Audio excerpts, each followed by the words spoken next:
Hello and welcome back to the another episode of the Hindu News Analysis. Well, it is 1st October 2025 and in this video we are going to discuss some important articles which are very much relevant for your preparation. But before we will start our discussion, I would like to give the brief idea about the approach which we are going to have while we will discuss these articles here. So first, with respect to every article, we will try to understand the summary of the article. We'll try to see what does this author wants to convey us, what are the important points given in the article which could be relevant for us, which we need to note down as a UPSC aspirant. We'll try to understand those points. We'll try to understand the summary of the article. After we will understand the summary, we'll look into the key points of the article which could be very much important for us because from these key points the questions can be asked in the exam. So this is the second thing which we look into the article. Then third, after discussing the summary and the key points, we'll try to find out what can be the question framed from this article, prelims or mains question, that we will try to understand. So this is the approach which we are going to have with respect to every article which we have to discuss here. Now, without any delay, let's try to understand the first article which we had brought here. As you can see here on the screen, the article is about the Hamas. The article is again about the ceasefire proposal of Donald Trump. It is about the ceasefire proposal of Donald Trump. So what he has proposed, we have to look into the key points. What are the important points he had proposed in the ceasefire, and what is the ultimatum he has given to the Hamas. The ultimatum is mostly 3 to 4 days. He has given to Hamas to respond to the ceasefire proposal. 3 to 4 days he had given to Hamas to respond within these 3 to 4 days about the proposal which he has framed. And what are the key points in that proposal? First, first key point is that the Hamas should free all the hostages which are held by them. Then second, there should be the disarmament of Hamas. This is also one of the point which was mentioned there. And then the third, the territory which is occupied by Israeli military, which is occupied by Israel, they would withdraw their military from the Gaza by time. Slowly and steadily, they will withdraw from there. So these are few important points which were highlighted, which were given by the Trump, which are given in the Trump proposal, and he is expecting that the Hamas should accept it. Otherwise, the consequences would be very much bitter. So, with respect to this, what was the reaction of the different countries? This article highlights that. If we look at the Arab countries, they had highly appreciated this, and they believe that the Trump, his proposal is very much genuine, and it should be obliged with. And at the same time, what does the Netanyahu believe in? Netanyahu believes in, he has in a way supported this proposal, but at the same time, he has believed that there is no recognition for the Palestinian state, no such recognition for the Palestinian state. And also, he said that the Israeli army, Israeli military would stay in the Gaza, in the most of the places in the Gaza. And what is the reaction from the Palestinian, the Gazan people? They are fearing that the Hamas will not accept it. Why? Because the conditions are very much bitter for Hamas to accept. So this is the condition right now. This is the ceasefire proposal which was given by the Trump. So this can be very much important for your preparation, and at the same time, the condition, the issues which are happening in the Gaza, the genocide which is happening in there, it is very much important for in ending that genocide. This step can be very much important in ending that genocide. So with respect to this is a brief summary of the article which it has highlighted. Let's look at the key points given in here and try to understand those key points. So who is the proposer? It is the US President Donald Trump in consultation with the Israeli PM Benjamin Netanyahu. What is the ultimatum? Hamas given 3 or 4 days to respond, which we had discussed. What are the core requirements? Ceasefire, hostage release within 72 hours, Hamas disarmament, gradual Israeli withdrawal, and a post-war transitional authority chaired by Trump. So these are the proposals, core requirements. Then what is the Netanyahu stance? Supports the plan, but explicitly stated that military will remain in most of Gaza and that he did not agree to a Palestinian state that we know that we had already discussed. Then what is the Arab sub? How Arab other Arab countries had supported it? They had welcomed by it has been welcomed by 8 Arab Muslim majority nations, including Qatar, which hosts Hamas leadership. What is the Palestinian opposition? Hamas is reviewing it.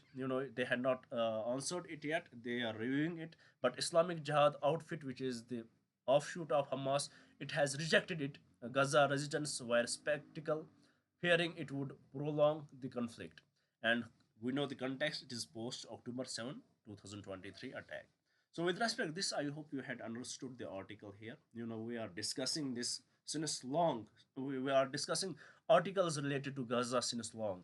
I hope this ceasefire will come in place and the people in Gaza, the civilians in Gaza, the children in Gaza will have the right to live and they can live with dignity. So with respect to this, what kind of question we can expect in the exam? Let's have a look at that. Here the question says which of the following conditions was not explicitly mentioned as a required component of US President Donald Trump's plan for Gaza as detailed in the article. So first, disarmament of Hamas, it was given there. Immediate recognition of Palestinian state by Israel, it is totally incorrect. This basically this is the correct answer to this question. It is given in the article. It was also mentioned, but it was not mentioned. So the correct answer would be option B, as it is asking which of them was not explicitly mentioned. So here I would like to tell one thing here, guys. Whenever you would sit in your exam hall, most of the times, what happens to the students, they know the answer, they are very much aware of the answer, they are ready to crack it, but unfortunately when they apply their knowledge, unfortunately they end up marking the wrong answer. What is the reason for that? Most of the times the reason is they are not reading the question properly. So here, why I'm bringing these much questions here, it is for many reasons. First of all, it will give you the awareness about the current affairs. It is these questions are framed in the UPSC style so that you will be habitual of answering such questions, and also it will give you the idea how to read between the lines in the questions and how to qualify the question. With this, I hope you had understood the article here. You had understood the key points given in the article, and also you had understood this question. I hope we can move to the next article now. But before we'll move to the next article, I would like to give you the brief idea about this initiative which we had started here. Basically, we started the initiative from 2nd June by the name Target IAS 2026. And I promised you that every day I will upload 2 videos. One in the morning session where we will discuss the current affairs. Second in the evening session where we will discuss the static syllabus of yours. And we were very much regular in it. But in the month of September last month, I was not able to deliver my promise. And I'm really sorry for that because of the workload which I had at my home. Because of that, I was not able to deliver it. But from today, as it is the 1st October, I can promise you, I can guarantee you, no way we are going to miss any lecture from today, and we will be very much regular in it. And as I had promised you that in the static syllabus, if you can remember, that by the month of January 2026 we will complete it, and I will be very much sure. I am giving you this assurance that before Feb 2026, we are going to complete your full syllabus. Whatever would be required to clear the exam, whether it is related to prelims or mains, everything would be cleared. But the only exception is that we are not going to discuss the optional subjects that we know. And also, as we are delivering these lectures, at the same time, we are preparing your notes. Or I can say I had prepared your book already. Indian polity and governance is available. What is the future of this book? First of all, it contains everything what is required for you to clear the exam. There would be no topic which you will miss from this book. It is 1100 page book, so you can know how elaboratively I had written it. And second, after every topic there would be the possible prelims or mains question, which will give the idea how this topic is important for your exam and how the question can be framed from this topic. So if you want to get access to it, you know what you will have to do. You will have to mail me at salvation UPSC 136 at the rate gmail.com. Once you will mail me at this mail ID, then you will be told to pay only 200 rupees. This is the minimum amount which you can contribute to this hard work which we are putting forward for you guys. So you will be told to pay only 200 rupees, then you will get access to this book. It is comprehensively written, and I can guarantee you one thing, that if you had read my book from A to Z, there is no way you cannot qualify the exam. This I can guarantee you. With this, let's move to the another article and see what is given in here. Let's see what this article is about. Well, the article is about the crime against children records 9.2% rise in 2023. So this article is about crime against children, as it has rose to 9.2% in 2023. And here in this article there are key important facts given which we need to know, which can be very much important for our prelims exam. First, what fact is given, that what are the major crimes which has increased, what are the major crimes like kidnapping and sexual assault. They account for more than 80% of the crimes against the children. And it also mentions what are the states which have the highest crimes against the children. For example, Madhya Pradesh and Mahar and UP. We will see what are the other states in here. So this is the data based article which is mostly relevant for your prelims exam. So with respect to this, let's have a look at key points what was given in the article.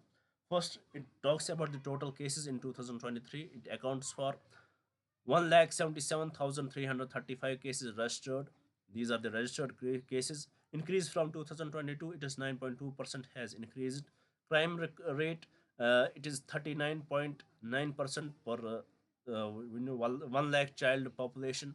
Major crime heads in percentage, it is kidnapping and abduction of children, 45% largest share. POSCO Act, protection of the children against sexual assault, it is 38.2%. What are the top states? It is Madhya Pradesh, it is Maharashtra, and it is Uttar Pradesh. So this is the data-based article which you need to know, which you need to remember, and you can expect the prelims question from this article. So with respect to this, let's see what kind of question which we can frame from the article. Let's have a look at it.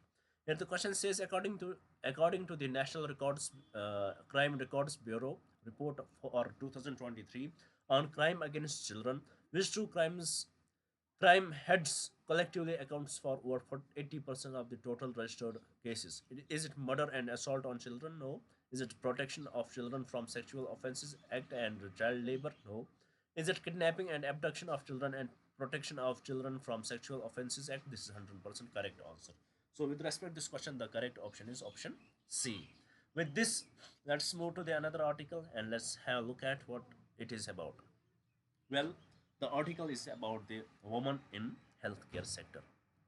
Woman labor of care, or we can say labor of care in healthcare sector. The issues related to them. For example, we have ASHA workers. They are there. Or in the states like Maharashtra, there we have ASPs, which are also known as Anshakalin Sitri Parichars. The issues with them. They are the highest contributors to the village woman. They are the highest contributors to the health of the people in their poor areas. But unfortunately, they are not paid according to their work. They are not paid according to their work. This is one of the issue related to these workers, and unfortunately they are often considered that they are the voluntarily working. They are the volunteer workers. They are not something which they need to pay. And the government, though it has promised them the minimum wage, but unfortunately the states like Maharashtra and various other states, they are giving very minimum amount to them. In the present date, they are getting only 2,000 to 6,000 rupees, which is very minimum in the present, looking at the inflation which we have right now. So it is about this article that they need to be paid according to the minimum wage rate at least, so that they are the highest contributors. Look at the vulnerabilities they face. Look at the the conditions they are in right now. The how they are connected to the patients, how affected they are. But unfortunately they are not paid according to their work. So definitely government needs to kick in and contribute to their wages so that they can live with dignity. So this is the core idea of the article. Let's have a look at the key points given in here. Here it talks about, it starts with the Anshakalin Sitri Paricharas. These are women in Maharashtra rural health system performing essential high effort but low status work. Wage stagnation and exploitation. ASP's monthly wage has been stagnant at 3,000 since 2016, and they lack basic benefits like job security, pensions, and safety gear that we had discussed. Legal and state indifferences. A Nagpur Labour Code acknowledged their right to minimum wages, but the state has only promised to raise their wage to 6,000 per month by December 2025, which remains below subsistence level and less than other multi-purpose health workers that we had discussed. And what is the structural contradiction? India's rural health system, which is heavily dependent on the work of women like ASPs and ASHAs, created under the National Rural Health Mission in 2025, refuses to recognize them as official workers, unfortunately.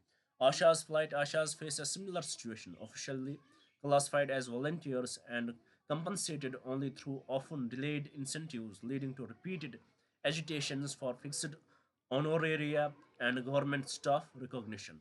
Then, what is the gendered and caste hierarchy? The neglect of ASPs and ASHAs reveals a gendered and caste inflicted hierarchy of labor where crucial public health work is devalued because it is performed by poor rural women. That is also one of the issue related to it. Then, what are the risks and the dignity? These workers perform dangerous duties, for example, risk of snake bite accident during travel without insurance or compensation, highlighting the lack of dignity and basic rights in a system they keep functional. So these are the issues which are highlighted by the article, which the government needs to look in. So with respect to this, let's see what kind of question you can expect in the exam. Here the question says, a very simple question. The article highlights the plight of accredited social health activists, which is ASHA in India. ASHAs were created as a key component of which government health initiative. It is National Rural Health Mission. So, with respect to this question, the correct answer is option C. With this, let's move to the another article. Let's see what it is about. Well, it is about the Dungons, the survival of the Dungons, conservation of the Dungons. Let's have a look, directly look into the key points and see what does this article talk about. Here, it talks about the Dingun status, once widespread in four key areas. Please do remember it. They were available in Gulf of Mannar, Palpe, Gulf of Kutch, and Andaman and Nicobar. The population dwindled due to slow reproduction, poaching by catch, and habitat destruction. So they were once spread throughout these areas, but their population is slowly reducing because of the slow reproduction, poaching by catch, and habitat destruction.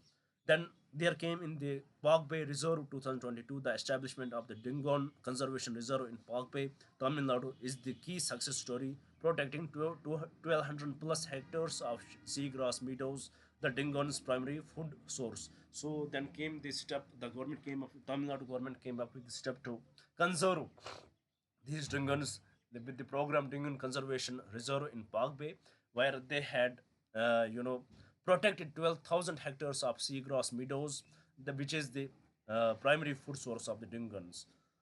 What is the conservation model? The reserve is lauded by the IUCN as an example for integrating efforts by the state Tamil Nadu.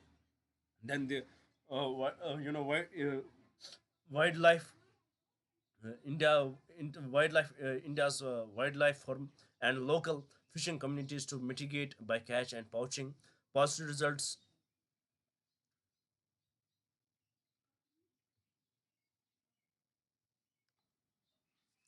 Positive result. WIA surveys indicate the Park Bay population is now what 200 individuals. Ongoing threats. What are the ongoing threats? Seagrass meadows are still threatened by mechanized fishing. Uh, you know, which is one of the issues often faced between the Sri Lanka and India. Port construction, dredging, population and climate change, rising sea temperature, acidification, and storms. Need for broader action. Conservation efforts are smaller and less effective in Gujarat and the Andaman and Nicobar Islands. Cross-border imperative collaboration with Sri Lanka is vital for shared protection. since dragons move across the pole strait. Then what are the lessons? The effort demonstrates the power of community engagement and blending traditional ecological knowledge with modern technologies, drones, acoustic mapping.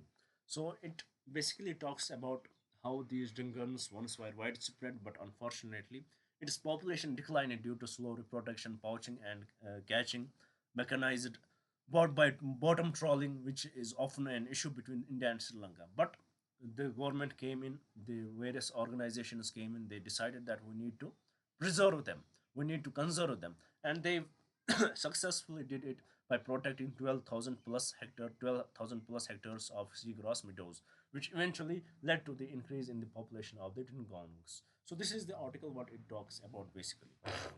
So here, with respect to this, let's see what kind of question you can expect in the exam. Here the question says, in India, dugongs are primarily found in which of the following regions? First, Gulf of Mannar, correct. Palk Bay, correct. Sundarban Delta, incorrect. Gulf of Kutch, correct. So with respect to this question, the correct answer is option 1, option 2, and option 4. And from the code given below, the correct code would be option C. With this, I hope you had understood this article as well. Now let's move to the last article of today's discussion. Let us see what does it talk about. Here it talks about the data given by the female uh, you know labor force participation rate, as it has increased. The female labor force participation rate has increased, but the story is actually a little different. This article highlights, even though the female labor force participation has increased, but how it has increased, that is the question, that there is the question mark. And let's see what does this article talk about. Let's look into the points here. Here it talks about the female labor force participation rate trend, which fell from 31.2% in 2011-12 to 23.3% in 2017-18, then dramatically rose to 41.7% in 2023-24. So the trend was, it initially fell, then dramatically rose to this level. What could be the reason for that? What is the driving force? The recent rise is largely driven by rural work women. So this driving force is usually done by the rural woman, which is unpaid and self-employed shift. The rise is primarily in the categories of the helpers in the household enterprises, which is unpaid family work and own account workers and employers. So this is basically because of these. So it's a tainted picture. In a way, it may seem that their participation has increased, but where it has increased, it has mostly increased in unpaid and self-employed labor. Then what about the domestic duties? It fell sharply from 57.8% to 35.7%. Helpers in household enterprises rose by 10.5 points, from 9.1% to 19.6%. Owned account workers and employers rose by 10 points, 4.5% to 14.6%. And also income decline. During this period, real earning declined for most categories, including self-employed, indicating participation in not remunerative. Then also there is the sectorial regression. The share of rural women in agriculture rose from 71.1% to 76.9%, while their share in the non-agriculture sector declined, a sign of backward rather than forward economic progression. Even though we are in the 21st century, even though it is 2025, while AI is taking care of everything, and still we are involved, our labor force is much involved in the agriculture sector. That definitely shows that it is a backward trend rather than a forward trend.